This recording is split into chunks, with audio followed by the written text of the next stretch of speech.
ਇੱਕ ਜੁਮਲਾ ਹੈ ਕਿ ਯਜ਼ੀਦ ਨਾਲ ਦੋਸਤੀ ਵੀ ਹੁਸੈਨ ਨਾਲ ਵਫਾ।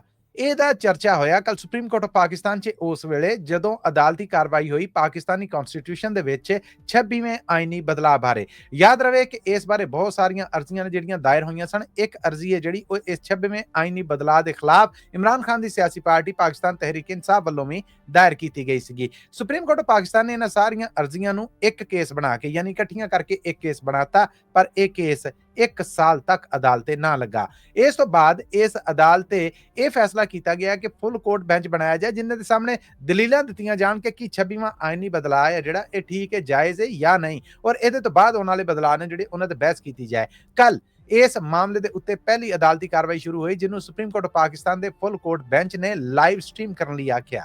ਜਦੋਂ ਕਾਰਵਾਈ ਸ਼ੁਰੂ ਹੋਈ ਤੇ ਸੀਨੀਅਰ ਵਕੀਲ ਅਕਰਮ ਸ਼ੇਖ ਹੋਣਾ ਨੇ ਇਹੋ ਜੁਮਲਾ ਕਿਹਾ ਕਿ ਯਜ਼ੀਦ ਦੇ ਨਾਲ ਦੋਸਤੀ, ਹੁਸੈਨ ਦੇ ਨਾਲ ਵਫਾ, ਮੈਂ ਇਹ ਦੋਵੇਂ ਕੰਮ ਨੇ ਜਿਹੜੇ ਨਹੀਂ ਕਰ ਸਕਦਾ। ਉਹਨਾਂ ਦਾ ਮਤਲਬ ਇਹ ਸੀਗਾ ਕਿ 26ਵਾਂ ਆਈਨੀ ਬਦਲਾਅ ਹੈ ਜਿਹੜਾ ਇਹ ਗਲਤ ਹੈ ਔਰ ਇਹ ਸਿਰਫ ਇਸ ਕਰਕੇ ਕੀਤਾ ਗਿਆ ਕਿ ਇੱਕ ਸਿਆਸੀ ਪਾਰਟੀ ਨੇ ਧਾਂਦਲੀ ਦੇ ਨਾਲ ਚੋਣਾਂ ਜਿੱਤੀਆਂ ਔਰ ਆਪਣੇ ਰਾਜ ਨੂੰ ਸਾਂਭਣ ਖਾਤਰ ਇਹ ਸਭ ਕੀਤਾ।